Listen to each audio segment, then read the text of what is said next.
première année de Belshazzar, roi de Babylone, Daniel eut un songe et des visions de son esprit pendant qu'il était sur sa couche. Ensuite, il écrivit le songe et raconta les principales choses. Daniel commença et dit, « Je regardai pendant ma vision nocturne, et voici, les 4 vents des cieux firent irruption sur la grande mer, et 4 grands animaux sortirent de la mer, différents l'un de l'autre. Le premier était semblable à un lion et avait des ailes d'aigle. Je regardai jusqu'au moment où ses ailes furent arrachées. Il fut enlevé de terre et mis debout sur ses pieds comme un homme, et un cœur d'homme lui fut donné. Et voici un second animal était semblable à un ours, et se tenait sur un côté. Il avait 3 côtes dans la gueule entre les dents, et on lui disait « Lève-toi, mange beaucoup de chair ». Après cela, je regardai, et voici, un autre était semblable à un léopard, et avait sur le dos 4 ailes, comme un oiseau. Cet animal avait 4 têtes, et la domination lui fut donnée. Après cela, je regardai pendant mes visions nocturnes, et voici, il y avait un 4e animal, terrible, épouvantable, et extraordinairement fort. Il avait de grandes dents de fer, il mangeait, brisait, et foulait aux pieds ce qui restait. Il était différent de tous les animaux précédents, et il avait 10 cornes. Je considérai les cornes, et voici, une autre petite corne sortit du milieu d'elle, et 3 des premières cornes furent arrachées devant cette corne. Et voici, elle avait des yeux comme des yeux d'homme, et une bouche qui parlait avec arrogance. Je regardai pendant que l'on plaçait des trônes, et l'ancien des jours s'assit. Son vêtement était blanc comme la neige, et les cheveux de sa tête étaient comme de la laine pure. Son trône était comme des flammes de feu, et les roues comme un feu ardent. Un fleuve de feu coulait et sortait de devant lui.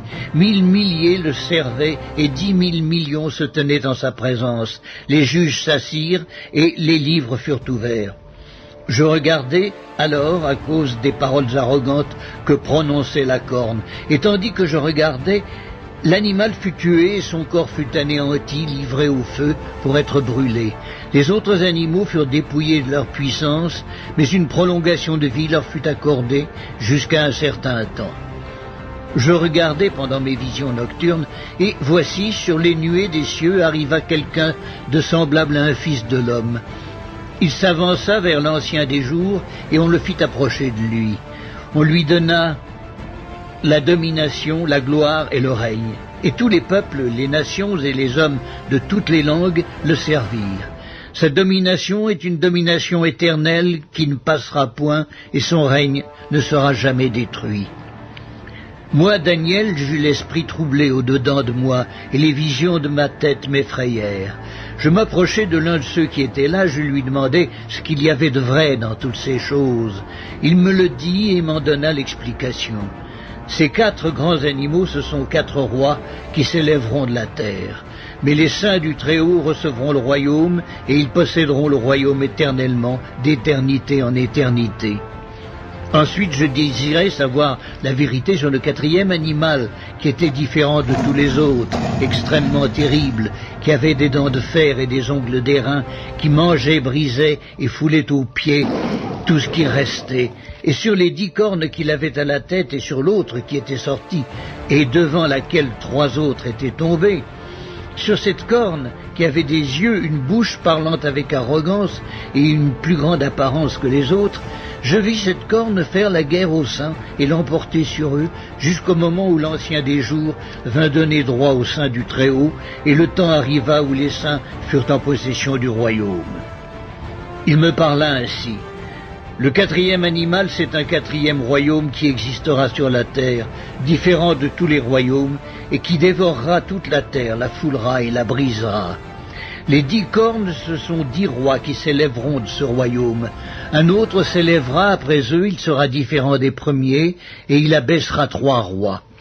Il prononcera des paroles contre le Très-Haut, il opprimera les saints du Très-Haut, et il espérera changer les temps et la loi. Et les saints seront livrés entre ses mains pendant un temps, des temps, et la moitié d'un temps. Puis viendra le jugement, et on lui ôtera sa domination, qui sera détruite et anéantie pour jamais. Le règne, la domination et la grandeur de tous les royaumes qui sont sous les cieux seront donnés au peuple des saints du Très-Haut.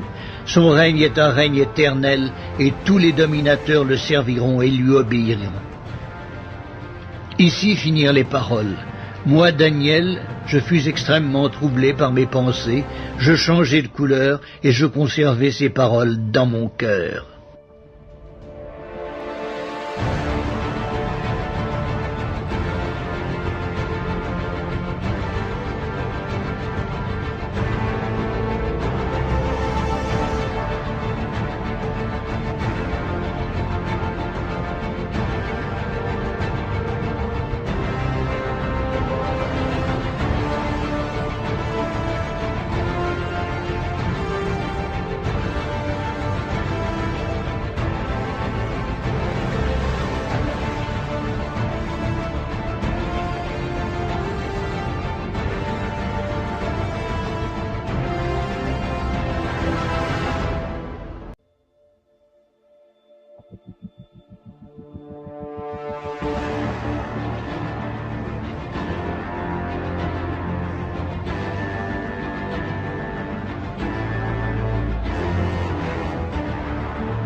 Nous vivons une époque, les prophéties de la Bible vont s'accomplir.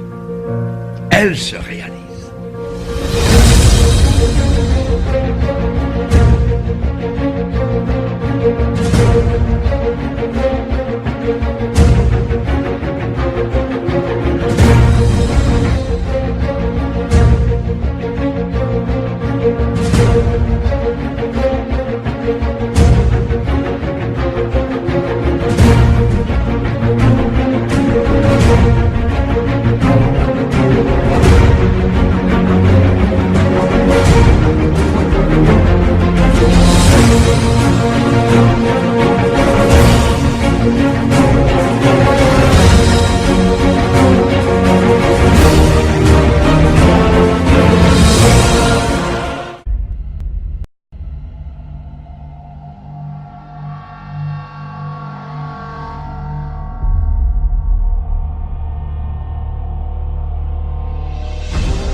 Hollywood Insider for so long, yet you've been vocal for so long. I mean, how challenging is it to see your colleagues across Hollywood lacking for the Obama administration when they have so much power and influence that they could single-handedly shape the dialogue when so many people are watching them?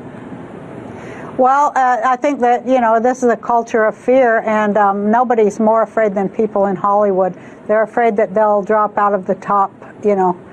They're afraid that they'll drop from the bottom of the pyramid, maybe to the middle of the pyramid. But you know, they're the ones. Hollywood is the one that keeps all this power structure and all this culture of racism and sexism and classism and genderism and all of it in place. They continually feed it, and they make a lot of money doing it, and they do it at the behest of their masters who run everything. So, you know, they're not going to get brave enough to do that. I mean, I think that there aren't many of us who are brave enough to do that. And I'm just, you know, I'm lucky that I can do it, and I feel that I do it on behalf of many people in Hollywood too.